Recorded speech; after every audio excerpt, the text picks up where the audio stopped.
अवधूत चिंतन श्री गुरुदेव दत्त नमो दत्त दत्तदेसी हो. दत्तू गुजबाईनी यूट्यूब चॅनलच्या माध्यमातून आपण श्रवण करतायत गोरक्षक मेघरी नावाचा नवनाथ भक्तिसार ज्या ग्रंथाच्या माध्यमातून लिहिला, या ग्रंथाच्या आधारे लिहिला. तर तो मूळ ग्रंथ म्हणजे गोरक्षक मेघरी नावाचा ग्रंथ, आणि तो बंगाली भाषेतील असून मराठी भाषेत आणला सर्वप्रथम संक्षिप्त रूपामध्ये, आणि नंतर त्याच्यावरती मालुकवींनी नवनाथ भक्तिसार लिहिला. आणि असा हा संपूर्ण इतिहास नवनाथ भक्तिसाराचा असून आपण मूळ ग्रंथ गोरक्षक मेघरी नावाचा या ठिकाणी भावार्थ या ठिकाणी पाहतोय. आणि बहिणीची माया कशी असते. गोपीचंद राजांनी नाथ दीक्षा घेतली जरूर सत्य, परंतु एक बहीण सासरवाशीन आहे. हेलापट्टणचा राजा गोपीचंद, मैनावती त्याची आई, आणि त्या गौड बंगालचा हा राजा आता नाथ दीक्षा प्राप्त जालंधरनाथ महाराज त्यांचे गुरु आहेत. आणि जालंधरनाथ महाराज गुरु असल्यामुळे त्यांनी दिलेल्या दीक्षेनुसार आणि आदेशानुसार तो आता बद्री केदारला निघाला. परंतु जवळच कौल बंगाल नावाचा प्रदेश आणि त्याच्यामध्ये असणार पौलपट्टण नावाचं नगर, आणि त्या नगराचा राजा तिलकचंद आणि त्याच्या मुलाला दिलेली मुलगी म्हणजेच चंपावती, आणि ही गोपीचंदाची बहीण. आणि म्हणून बद्री केदारला जायचे खरं, परंतु वाट त्या देशामधून असल्यामुळे, त्या प्रदेशामधून असल्यामुळे, त्या नगरामधून पौलपट्टण मधून असल्यामुळे गोपीचंद राजा आता त्या नगरामधून मार्गक्रमण करत असताना एका विहिरीजवळ थांबलेला आहे. आणि त्या ठिकाणी त्या संपूर्ण नाथ दीक्षेकडे पाहिल्याच्या नंतर संपूर्ण त्याच्या शरीराकडे, त्याच्या त्या नाथ शृंगाराकडे पाहिल्याच्या नंतर तेथील दासी त्या राजवाड्यामध्ये बातमी सांगतायत. आणि तो म्हणजे गोपीचंद असून माया जी काही चंपावती आहे तिचा भाऊ आहे, आणि तो आपल्या नगरात आलेला आहे. आणि म्हणून तिलकचंदाला मोठं वाईट वाटतं. हा तर आपली मानहानी करेल, मी आमक्याचा तमुक लागतो असं सांगून जे काही माझी पदप्रतिष्ठा आहे तर ती संपूर्ण धुळीत मिसळल्याशिवाय राहणार नाही. आणि त्याच्यामुळं याला तिकडं घोड्याच्या तबेल्यामध्ये, अश्वशाळेमध्ये याची राहण्याची व्यवस्था करावी. आणि चंपावतीला अत्यंत वाईट वाटतंय. आणि सासूरवासीन असल्यामुळं काही बाई तिला आपल्या भावाने नाथ दीक्षा घेतली, एका राजाने नाथ दीक्षा घेतली, म्हणून या ठिकाणी जननिंदेस या ठिकाणी सामोरं जावं लागतंय. आणि असं असल्यामुळे चंपावती अत्यंत दुःखी आहे. पण तरीही वेड्या बहिणीची वेडी ही माया. आणि असं असल्यामुळे ती जी चंपावती आहे तर ती चंपावती काय करते, दासदासींना सांगते की माझ्या भावाला आश्वशाळामध्ये जो काही मुक्कामी थांबलेला आहे तर त्याला पक्वान्न भोजन तुम्ही घेऊन जा. आणि त्या घेऊन जात आहेत. आणि या ठिकाणी गोपीचंद राजा त्या जे काही दासी आलेले आहेत तर त्यांना म्हणतो आहे की मला माझ्या बहिणीला भेटायचे. तर मग त्या दासी सांगतायत म्हणे महाराज त्या या दिवसामध्ये येऊ शकत नाही, तर त्या संध्याकाळी रात्र झाल्याच नंतर येतील, कारण की त्यांना अपमानित वाटते. तुम्ही नाथ दीक्षा घेतली, तुम्ही जोगी झालात, तुम्ही संन्यासी झालात म्हणून. आणि अशा पद्धतीने त्या ठिकाणी चंपावती राणी भेटली का.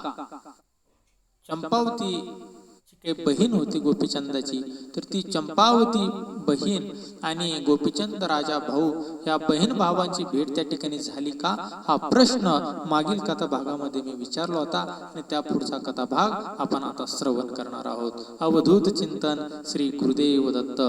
निंदिते आपतत्वे चंपाराणी येते, कटगारी गातो स्वय करी.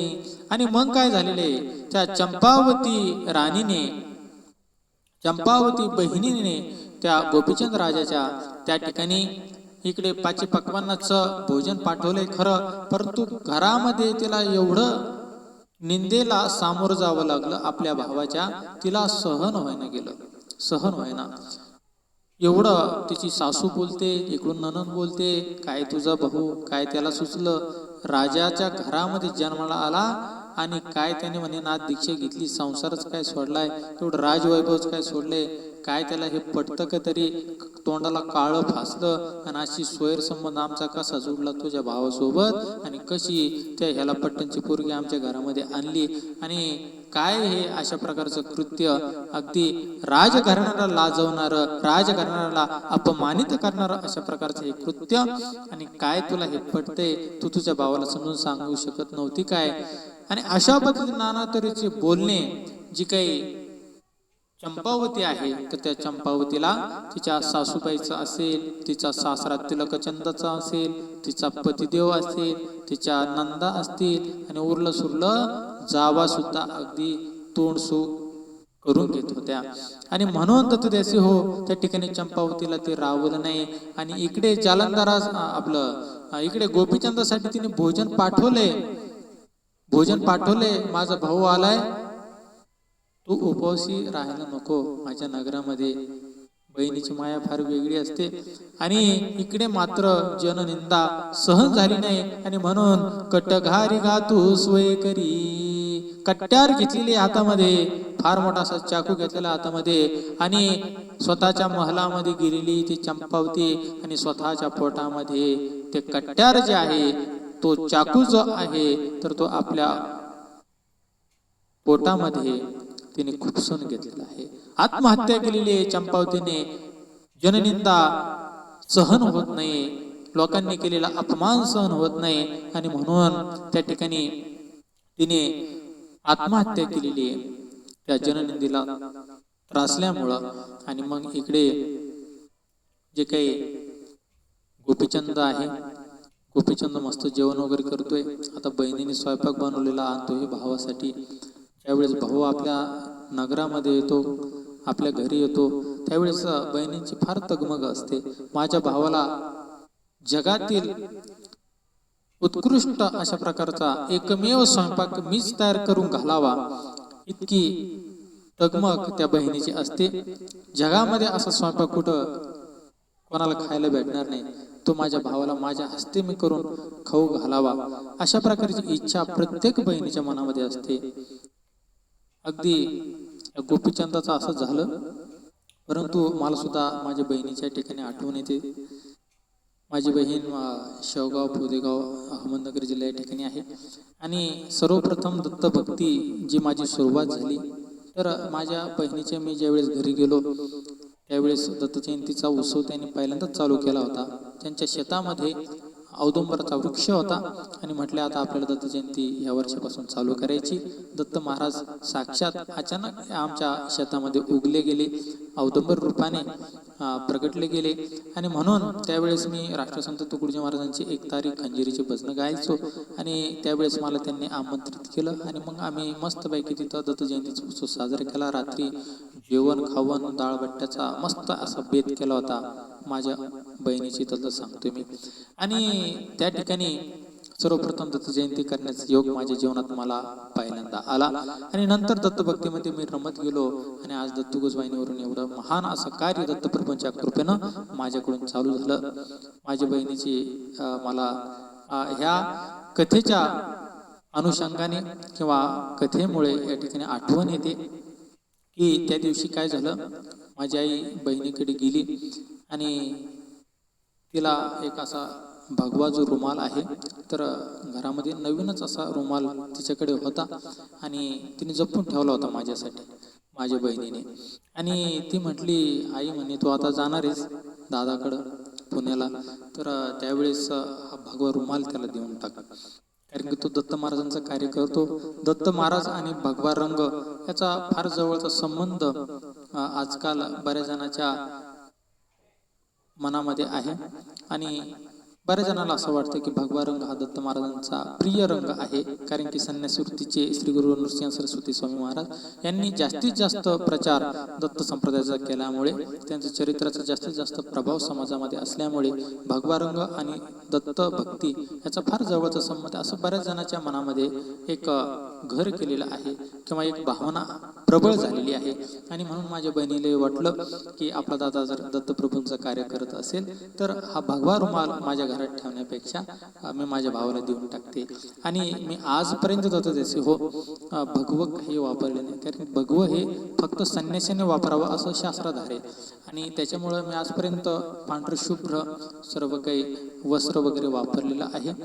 तर भगवं मी आजपर्यंत वापरलं नव्हतं. परंतु बहिणीने माझ्यासाठी नगरवरून अगदी शेवगाव, बोदेगाव, चांदगाव या ठिकाणी माझी बहिणी, आणि तिथून माझ्यासाठी आईकडे प्रेमानं पाठवला हा भगवा. आणि म्हणून धर्म जरी असेल परंतु धर्मासाठी प्रेम दिले. ध्यानात घ्या, धर्म महत्वाचा आहे, शास्त्र महत्वाचं आहे की संसारिकांनी पांढर शुभ्र वस्त्र धारण करावं, संन्याशांनी भगवं धारण करावं. शास्त्राधार असा आहे, धर्म असं सांगतो. परंतु धर्म दत्तप्रभूंचा आहे आणि दत्तप्रभूंचा जे काही धर्म आहे तर तो सर्वत्र प्रचार प्रसार करण्यासाठी दत्तदेशी योगीशास्त्र कार्य चालू आहे. आणि त्याच्यामुळं माझ्या बहिणीने प्रेम एक प्रदान केलंय आणि त्या प्रेमापोटी तिनं मला भगवा रुमाल दिला. आणि म्हणून मी प्रेमाने, तो धर्मासाठी प्रेम आहे, दत्तभक्तीच्या प्रचारासाठी प्रेम आहे, आणि म्हणून मी तो भगवा त्या दिवसापासून धारण करायला चालू केलं. तो रुमाल मी वापरायला चालू केला. आणि अशा पद्धतीने बहिणीची माया ही वेगळी असते, बहिणीचं प्रेम हे वेगळं असतं. आणि म्हणून माझ्या जीवनात सुद्धा असे अनेक अनुभव, असं अनेक प्रेम माझ्या बहिणीचं मला भेटत असतं. माझी दुसरी बहीण वांबुरी, राहुरी या परिसरामध्ये आहे. त्यांच्या तर शेतामध्ये गोरक्षनाथांच्या पादुका आहेत, स्वयंभू पादुका आहेत, आणि दत्त महाराजांचं सुद्धा मंदिर आहे. आणि अशा पद्धतीने आमचं संपूर्ण घर हे दत्तभक्तीमध्ये आहे. मला या गोष्टीचं भाग्य वाटतं. आमच्या आई सुद्धा गणिनाथ गड वामनभाऊ यांच्या अनुग्रहित आहेत. आम्ही सुद्धा दत्तप्रभूंचे भक्त आहोत. बहिणीकडे दत्तभक्तीचा फार मोठा असा त्या ठिकाणी मार्ग आहे, ते दत्तभक्तीमध्ये असतात. तर या संपूर्ण माझा परिवार हा दत्तभक्तीमध्ये, आणि म्हणून मला या गोष्टीचं फार मोठं भाग्य वाटतं, फार मला आनंद वाटतो या गोष्टीचा. असो, तर बहिणीची माया ही किती वेडी असते आणि बहिणीची माया कशा पद्धतीची असते. परंतु या चंपावतीला त्या गोपीचंदाचं जे काही संन्यास दीक्षा घेतली, नाथ दीक्षा घेतली, जोग ज्याला आपण म्हणतो, जोगी झाला, योगी झाला, तर हे काय सहन झालं नाही. कारण की घरातून सासरवास पार झाला. आणि म्हणून तिने शेवटी निर्णय घेतला, आता मला माझी सहनशक्ती संपलेली. जी खरोखर पतिव्रता असते ना, जी खानदानी जे असते ना, तर ती उलट सुलट काही बोलत नाही, स्वतःच जीवाचं बरं वाईट करून घेते. परंतु ज्या घरात नांदायला आली त्याच घरात मरते. अशा प्रकारचं काही काही खानदानी मुलींचं जीवन व्रत असतं एक प्रकारचं. आणि म्हणून एवढी टोकाची भूमिका नाही घेतली पाहिजे. परंतु महिला संताप झाल्याच्या नंतर काय करतील सांगता येत नाही. आणि त्याच्यामुळं चंपावतीचं सुद्धा जीवन असंच आहे. सासूरवासाला वैतागली, किती सहन करायचं. महिलांचं जीवन फार वेगळं असतं, ज्या सासूरवासनी त्यांचं तर फारच वेगळं असतं. आणि फार बिकट अशी परिस्थिती असते, फार त्रासदायक परिस्थिती असते. आणि सहन किती करायचं, काहीतरी लिमिट. तेही माणूसच आहे. आणि माणसाला एक मन आहे, आणि त्या मनाची काहीतरी मर्यादा आहे. आणि त्या मर्यादेच्या पलीकडे जर एखादी गोष्ट जात असेल तर त्यावेळेस ती सहन होत नाही. आणि म्हणून असा नको तो पाऊल या ठिकाणी या महिला उचलताना दिसतात. हे पूर्वपार पद्धतीने आजपर्यंत चालू आलेले, हे आजचे असं नव्हे, हे जालंधरनाथांच्या काळामध्ये आहे, तर आजही ते असेलच. आणि म्हणून ही एक मनोभूमिका आहे माणसाचं, किंवा एक मानसिकता आहे माणसाची. आणि ती मानसिकता, माणूस म्हणजे जेव्हापासून माणूस जन्माला आला तेव्हापासून हे असं चालू असणारच. असो, तर चंपावतीने ही टोकाची भूमिका घेतली की मला आता अपमान सहन होत नाही. माझ्या भावामुळं जे काही बाई बोललं, त्याचं जीवन आहे, तो जगतोय, त्याच्या आनंदामध्ये तोय, त्याला कसं जीवन जगायचं त्याचा वैयक्तिक प्रश्न आहे. आणि त्या जीवनामुळं, त्याने घेतलेल्या निर्णयामुळं तो त्याचा वैयक्तिक स्वतःचा प्रश्न आहे ना, त्याचं राज्य कसं चालवायचं, काय करायचं ते पाहतायत बरोबर, काय त्याची व्यवस्था राज्याची लागणार आहे. परंतु हे मला कशामुळे त्रास देतात, प्रश्न साहजिकच. कशामुळं? एखादं जीवन आहे, दत्तदेशी योगी दाबड दत्त कार्य करतो, जीवन आहे, तो करतो, कशाला विनाकारण. काही लोक म्हणतात काय सध्याच्या काळामध्ये काय चाललंय, याचं काय चाललंय, अशी म्हणणार काही मला माणसं आहेत. परंतु ज्याचं त्याचं जीवन आहे, ज्याला आनंद वाटतो त्यापर्यंत तो वागतोय. काही वाईट तर कार्य करत नाही ना. समजा काही वाईट एखादं कार्य असेल ज्याने कुळाला बट्टा लागेल किंवा काहीतरी फारच विपरीत काहीतरी घडेल, नाव जाईल, नाक कापलं जाईल, असं जर काही कार्य असेल तर निश्चितच त्याचा विरोध केला पाहिजे. परंतु देवभक्ती करणं काही वाईट गोष्ट नाही. आज संतांचं कार्य करणं काही वाईट गोष्ट नाही. नवनाथांची दीक्षा घेणं म्हणजे काय गोपीचंदांनी काही वाईट नव्हतं केलं. जालंधरनाथांकडून अनुग्रह किती मोठा त्याला त्या ठिकाणी भाग्याचा तो ठेवा म्हणावा लागेल की त्याला ते भाग्य मिळालं. कितीतरी जन्माचं प्रारब्ध संचित तेवढं मोठं लागतं, तेवढा पुण्य संचय मोठा लागतो. त्यावेळेस असे गुरु महान भेटतात जीवनामध्ये. एकतर गुरु भेटणं मुश्किल आणि जालंधरनाथांसारखे गुरु गोपीचंदाला भेटतात म्हणजे किती अहोभाग्य, जन्मोजन्मीचं ते भाग्य. आणि त्याच्यामध्ये तिलकचंद विनाकारण इकडे परेशान आहे, टेन्शन घेऊ आणि चंपावतीला सुद्धा एवढा त्रास देतोय. आणि त्या त्रासाला वैतागून त्या चंपावतीने त्या ठिकाणी आत्महत्या केली. स्वतःच्या काळजामध्ये तिने कट्यारी खुसून घेतली आणि असं पोटामध्ये तिने कट्यार मारून घेतल्याच्या नंतर त्या ठिकाणी ज्या दासदासी आहेत तर त्या दासदासी गोपीचंदाला ज्या अन्न देण्यासाठी गेल्या होत्या, पक्वान्न भोजन देण्यासाठी गेल्या होत्या, तर त्या आपल्या भावाचा निरोप म्हणजे त्या गोपीचंदाचा निरोप घेऊन त्या चंपावती राणीकडे त्या लगबगीने त्या सर्व दासदासी निघालेल्या त्या सांगणारच होत्या चंपावती, तुमचा जो काही बंधू आहे ना तो तुमची फार आठवण काढत होता आणि त्याला असं वाटत होतं की माझ्या बहिणीच्या नगरामध्ये आलोय, एकदा तरी माझ्या बहिणीची मला भेट व्हावी, असं गोपीचंदाची इच्छा आहे हे सांगणारच होत्या. तोच त्या राजमहालात गेल्या आणि पाहतायत तर अगदी यांना चक्र येण्याची वेळ आली. रक्ताच्या थारोळामध्ये पडलेली ती चंपावती राणी, पोटामध्ये खुपसून घेतलेला तो सुरा, कट्यार, तो चाकू आणि त्या अवस्थेमध्ये यांनी मोठ्याने आरडाओरडा चालू केलेला आहे. आणि महिलांचा आरडाओरडा तुम्हाला माहिती आहे, महिला असल्याशिवाय प्रेतयात्रेला शोभाच येत नाही असं मी म्हणेल. महिलांशिवाय कळतच नाही गावात काही घडलंय का, तर महिलांचा आवाजच तेवढा असतो. असो तर एवढा आकांत झाला त्या नगरामध्ये आणि अचानक चंपावतीच्या महलामध्ये झाले काय.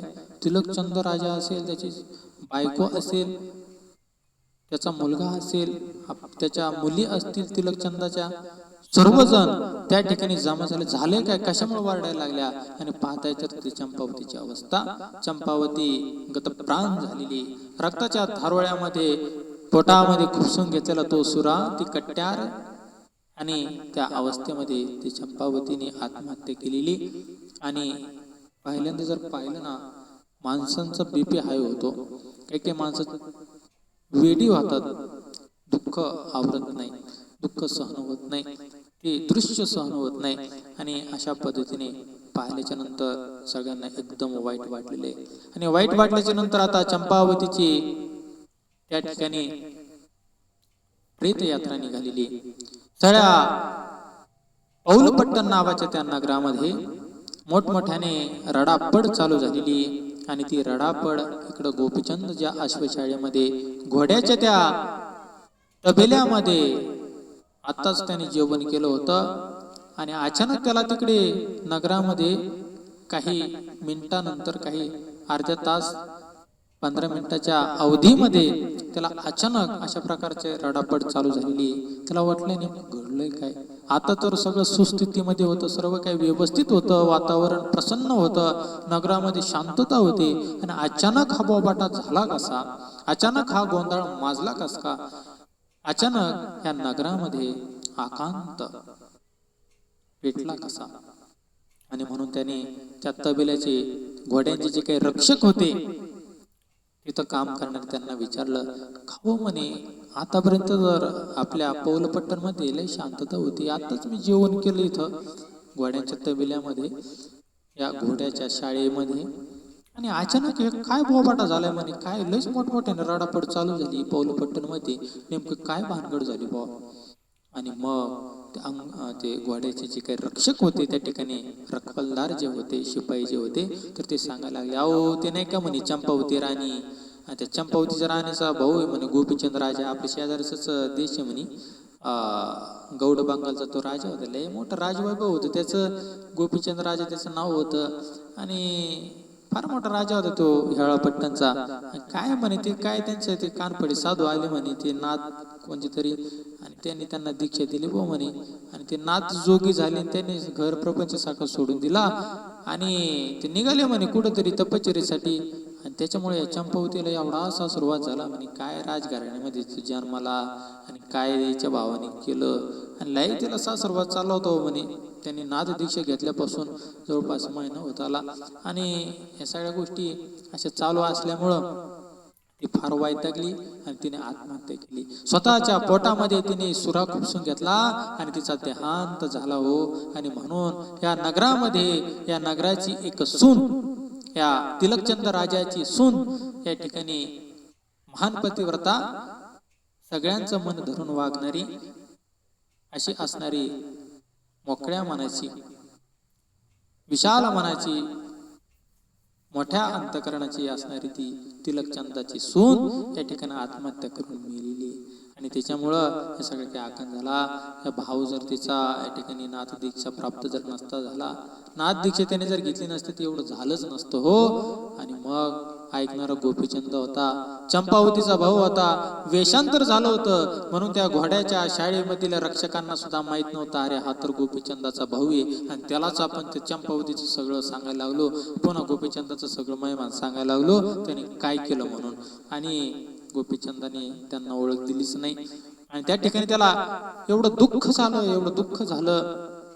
आणि दुःख झाल्याच्या नंतर गोपीचंदाने नेमकं पुढं काय केलं आपल्याला पाहायचंय. परंतु पुढील भागामध्ये पाहत राहा दत्त गुजवानी युट्यूब चॅनल.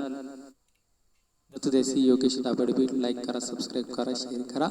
अवधूत चिंतन श्री गुरुदेव दत्त, नमो दत्त, अलख निरंजन, आदेश आदेश आदेश.